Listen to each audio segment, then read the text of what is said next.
હવે પ્લાનમાં આપણે નામ એડ કરવા માટે ટેક્સ્ટ સિલેક્ટ કરીશું. ટેક્સ્ટ સિલેક્ટ કરીને ક્લિક કરીશું અને અહીંયા ક્લિક કરીશું.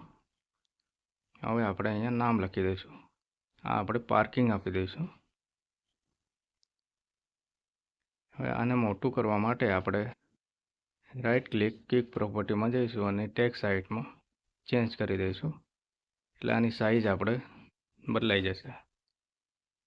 એસ્કેપ. બધામાં લખવાની જરૂર નથી, આપણે કોપી કરી લઈશું અને બધા જે રૂમો બનાવ્યા છે એમાં આપણે મૂકી દઈશું.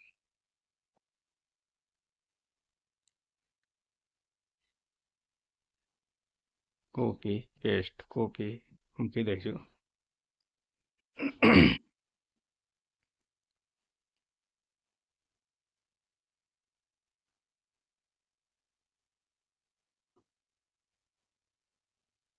હવે આપણે આને એડિટ કરવા માટે ડબલ ક્લિક મારીને એને ઇરેઝ કરીને ઓપન સ્પેસ આપી દઈશું. અહીંયા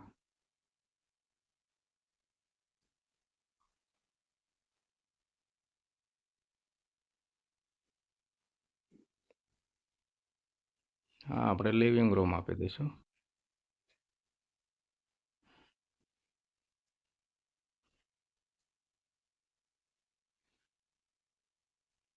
થોડું સેન્ટરમાં લઈ લઈએ.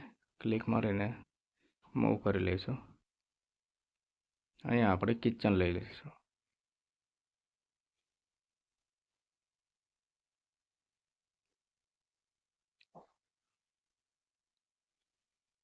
અહીંયા આપણે બેડરૂમ આપી દઈશું.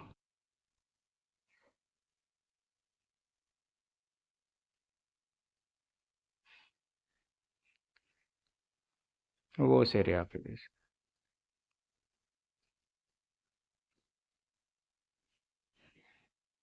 થોડું સેન્ટરમાં લઈ લઈએ.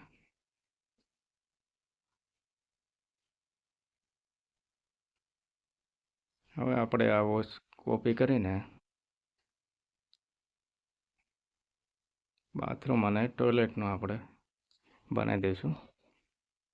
ડબલ ક્લિક ઇરેઝ કરી દઈશું બાથરૂમ. હવે આને કોપી કરીને આપણે ટોયલેટ માટે આપી દઈશું. Double click erase. હવે આને મૂવ કરી લઈશું. ટોયલેટની જગ્યા પર મૂકી દઈશું.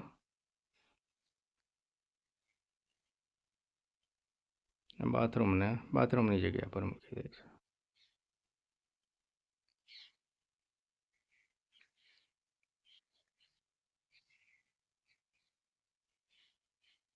અહીંયા આપણે સ્ટોર રૂમ કે કંઈ બી આપી દઈએ.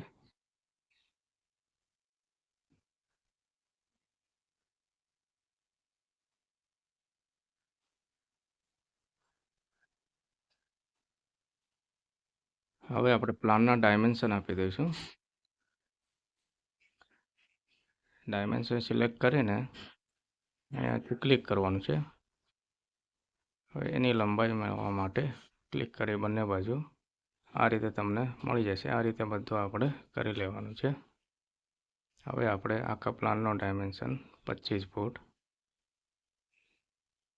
ડાયમેન્શન ક્લિક મારી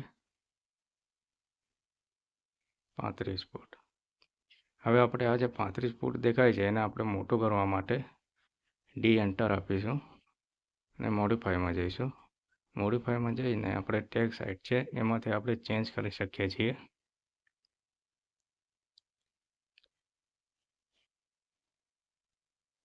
આ રીતે આપણે એને નાના મોટા કરી શકીએ છીએ. ઓકે આપી દઈશું. Set current close.